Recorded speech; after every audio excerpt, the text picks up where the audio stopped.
Hello, beautiful beings, and welcome back to my channel.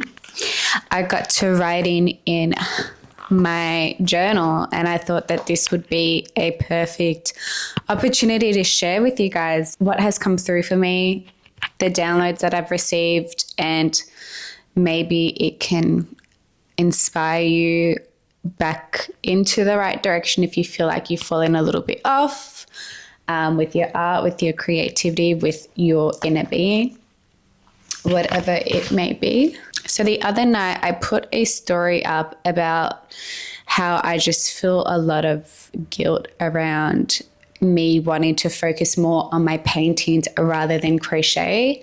And the reason why I feel guilty is because I've been learning to crochet for the last 2 years, and I'm finally starting to build a bit of momentum with my brand in terms of people wanting to make orders. And I've just had this, the guilt is coming from a place of where this was a dream of mine. And now I feel almost, I don't want to say dread, because I still very much enjoy crocheting and I still find it a huge blessing. But if I'm being completely honest with myself, which sometimes I struggle coming face to face with truth, I feel very depleted after each piece that I make. Sometimes it takes me out of the creative game for a week plus, sometimes a month. And it's becoming louder and louder to the point where I really have needed to sit down and figure out why I'm feeling this way. And it's come to the point where I've actually made time to sit myself out in nature, surrounded by the 4 elements. Within nature, I am able to receive my downloads from source almost instantly. Whether or not the ego of me likes what's being said, sometimes it doesn't. It's just a lot clearer and it's calm. The download, or I should say downloads that I've been having, is that I need to be putting my attention and my creative energy into my paintings, and also showing up online and using my throat chakra and sharing what's been coming through for me. That is what Source has told me, which I'm still getting comfortable talking to a camera. This for me is still quite foreign. It's still something I'm getting comfortable with, but I'm listening to that download and I am following that path. Now, this doesn't mean that I neglect crochet and okay, done, goodbye, it's out, whatever, peace. No, not at all. It's just simply diverting my energy and doing work that feels right for me, that feels energetically aligned for me. If it doesn't, I don't need to say yes to a project. I don't need to put all my eggs into that one basket. I can very much be fluid in a different direction, and it's okay to do it. This takes me back to me posting on my story about this conversation. And my friend had responded to it, well, back and forth voice memos. And she made such a beautiful point. There's something in my eye. She made such a beautiful point that reminded me that I was talking to my reflection. I was talking to God. I was talking to someone that is here to gently put me back onto the right track. And what she said to me was, there's a lot in here. It was the topic of creative expression. And she said, you don't get to choose where it takes you. Creativity chooses you. You don't get to choose it. And I just found that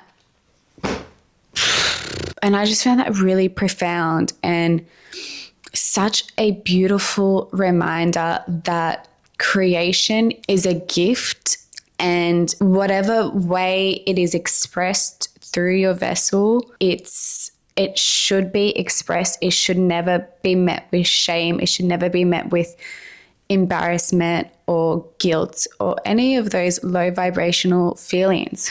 It's also a huge reminder that what she had said is information that I know.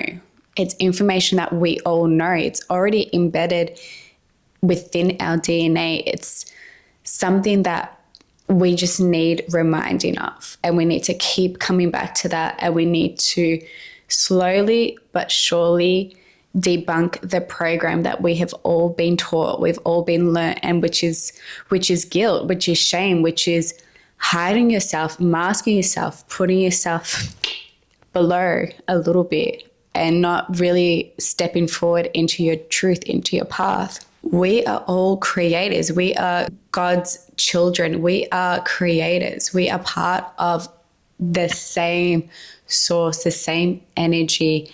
I am you.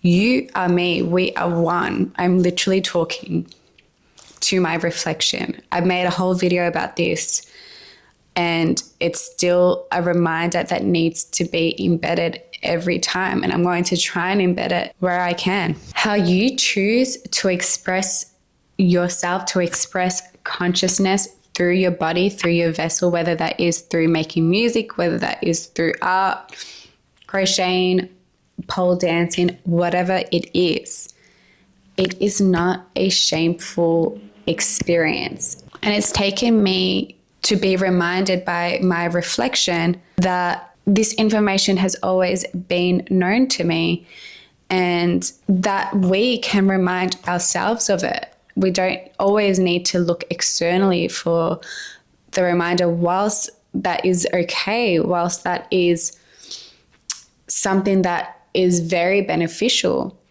This information already lies within you. It is the program that we've been taught, which is shame. Shame and guilt is not part of our identity. It's not part of our DNA. It's been taught to us. It is a low, if you see on the chart, I'll try and pull up a chart here. If you see on the chart, it is very dense, low vibrational. We are all energy. We are all energy. What you are is what you receive. What you continue to think, continue to marinate. Oh, this piece of art I've done is so embarrassing. Everyone's going to think that it's cringe and oh my God. You're just going to attract more of that. You're just going to have reflections, beings reflect that back to you. Yeah, it's cringy. Yeah, it's not good. And you're going to live within this realm, and you're going to keep on recycling this realm. You have to learn to debunk shame and guilt, because linking that to your creativity, to your art form, is the most disrespectful thing you can do. It's disrespectful. God is giving you an expression, a form, something within you that needs to be put out into the world, that is part of your purpose. For you to say this is shameful, this is embarrassing, this is guilty, whatever, you're doing yourself no good. Something else that came up as well is who you choose to surround yourself with, who you choose to connect with, is a reflection of you. The light is lighting. Yes. I've definitely gotten better at listening to my intuition about what energies people are bringing that is right for me and right for my highest purpose, and using my discernment to say, this ain't it.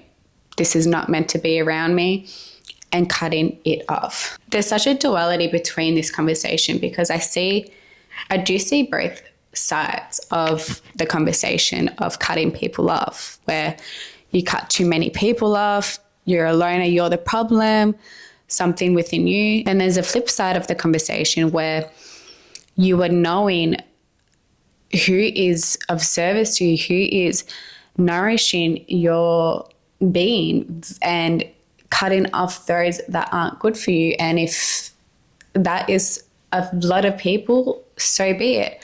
There's both sides, and both sides have points, but this is my point of view personally.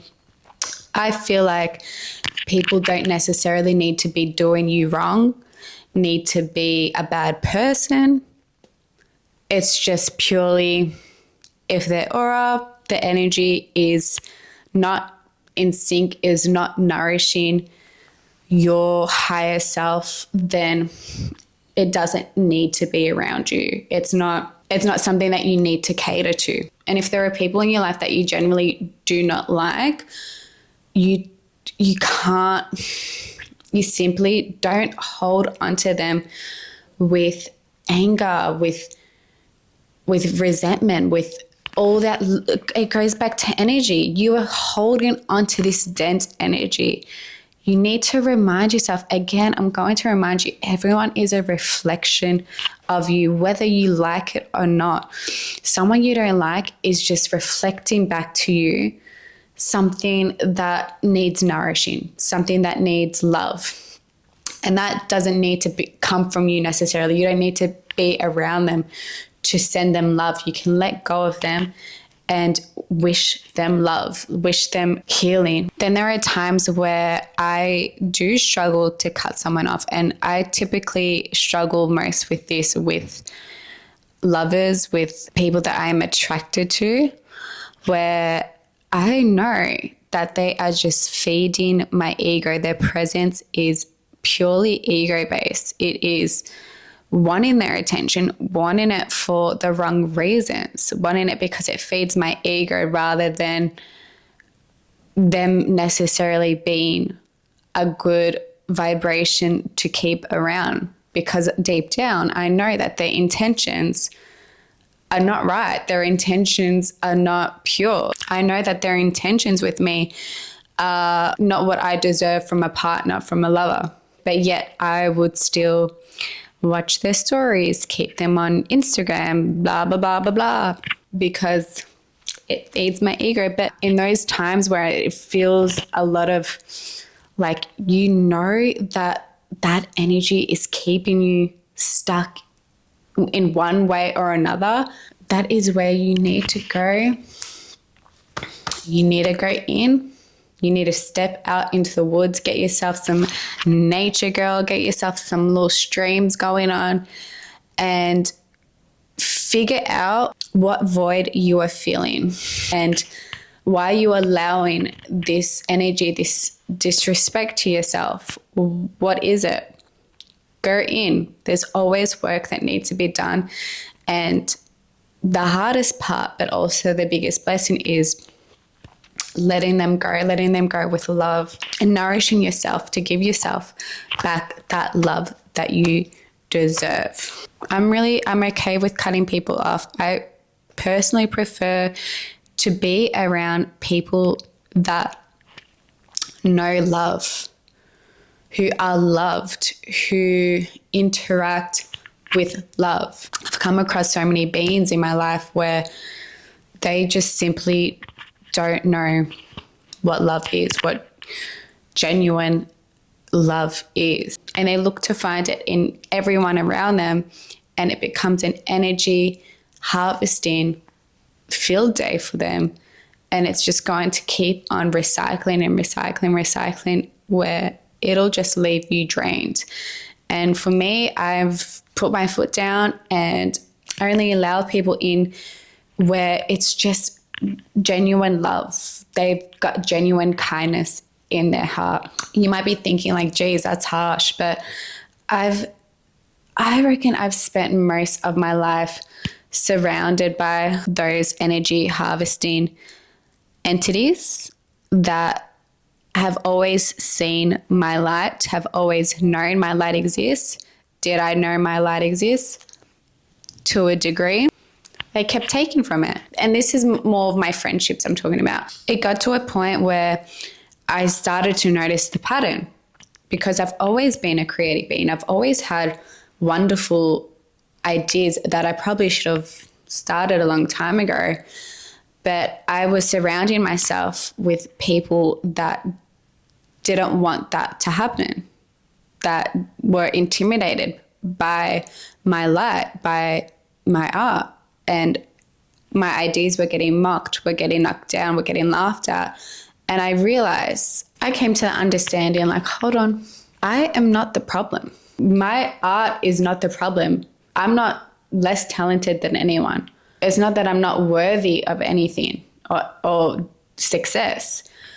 I am simply surrounding myself with the wrong people. I feel as though that's been a huge karmic learning in my life, is trusting in my being and being okay with saying no, having boundaries and being like, no, you are not allowed to come into my energy. And it's done wonders for me, and it shows in my art, it shows in my creativity, it shows in my joy. I've got the most beautiful beings in my life now, and I'm still attracting the most incredible, beautiful, just nourishing beings, reflections into my life. And I'm so incredibly grateful for this shift. And that wouldn't have happened if I didn't make that shift within me and done the work within me. Last thing I wanted to share is embrace the cringe, embrace the embarrassment of putting yourself out there, being judged, whatever, embrace it. The more that you lean into the cringe, the more that you allow God to open up doors for you. I feel like I need to repeat that. The more that you lean into the cringe, the embarrassment, the things that people do not dare to do because they live in a state of fear, the more you tap into that, you keep digging at it, the more that God is going to open up doors for you. Learn to get comfortable with yourself. The more that you can learn to silence that voice that keeps coming up, that voice isn't real. The more that you learn to say, hey, it's actually not cringe. It's actually not embarrassing. I'm actually proud of what I've done, what I've created, my ability to show up online. The more that you can do that and change the narrative of that voice, the less that you are going to see that version of your life come into reality. And what I mean by that is the more attention that you give to the notion of, oh my God, that's cringe, that's embarrassing, why did I do that? You need to change that perspective, change that narrative. See yourself as your truth, as whatever I create, it's been given to me. I am the vessel that has created this. I am proud of my creations. I'm not going to sit here and disrespect it by shaming it, by hiding myself. No, I embrace it all. My final words is learn to love your purpose enough to embrace everything that's embarrassing that comes with it. Learn to love your purpose more. That's a little mantra that I'm going to leave you with. If you like this video, if you feel inspired by it, whatever the case is, please support it by liking, by subscribing. You already know the situation here. But I'm sending you all so much love, so much positive vibes, and yes,